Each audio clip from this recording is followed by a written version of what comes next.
خدا جب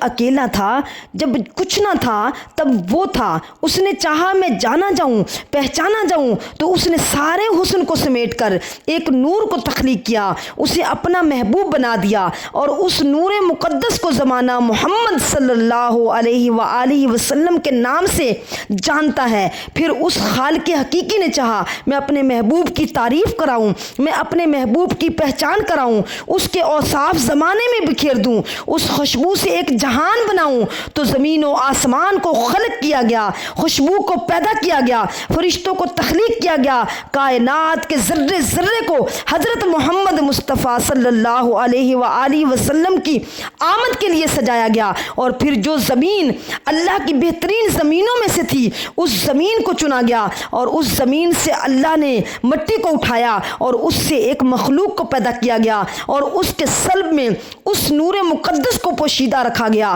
اور اس کی نسل کو رواں کیا گیا۔ تو یہ نور مقدس آدم سے شیس، شیس سے کنان، کنان سے ادریس، ادریس سے نوح سے ابراہیم تک پہنچا۔ تو اللہ نے کہا اے ابراہیم، جس جگہ سے میں نے آدم کی مٹی کو زمین سے اٹھایا تھا اس جگہ میرا گھر بناؤ، تاکہ اس شہر میں میں اپنے محبوب کے نور کو ظاہر کروں۔ اللہ کے پیارے نبی ابراہیم نے اللہ کا گھر بنانا شروع کر دیا۔ یہ واقعہ تقریباً آدم کے زمین پر آنے سے 3435 سال اور طوفان نوح کے 1080 سال بعد پیش آیا۔ اللہ نے اپنے خلیل ابراہیم کو 86 سال کی عمر میں اسماعیل عطا کیا، اور وہ نور ابراہیم سے اسماعیل، اسماعیل سے عدنان، عدنان سے الیاس، الیاس سے عبد المناف، عبد المناف سے ہاشم، ہاشم سے عبد المطلب تک پہنچا، اور عبد المطلب سے حضرت عبداللہ تک پہنچا، اور حضرت عبداللہ کی مبارک پیشانی پر چمکنے لگا۔ حضرت عبداللہ عرب کے جہاں جہاں اپنے مبارک قدم لے کے چلتے، لوگ حضرت عبداللہ کے مبارک چہرے کی بار بار زیارت کرتے۔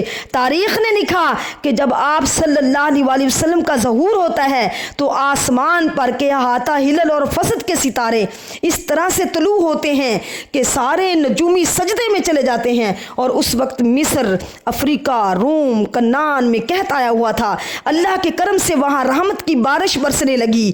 وادی شام میں جو ہزاروں سال خشک تھی وہاں پانی جاری ہو گیا۔ اس وقت جہاں جہاں آگ کی پوجا کی جا رہی تھی وہاں تمام آگ ٹھنڈی ہو گئی، اور فارس کی جو آگ ہزاروں سالوں سے جل رہی تھی وہ بجھ گئی۔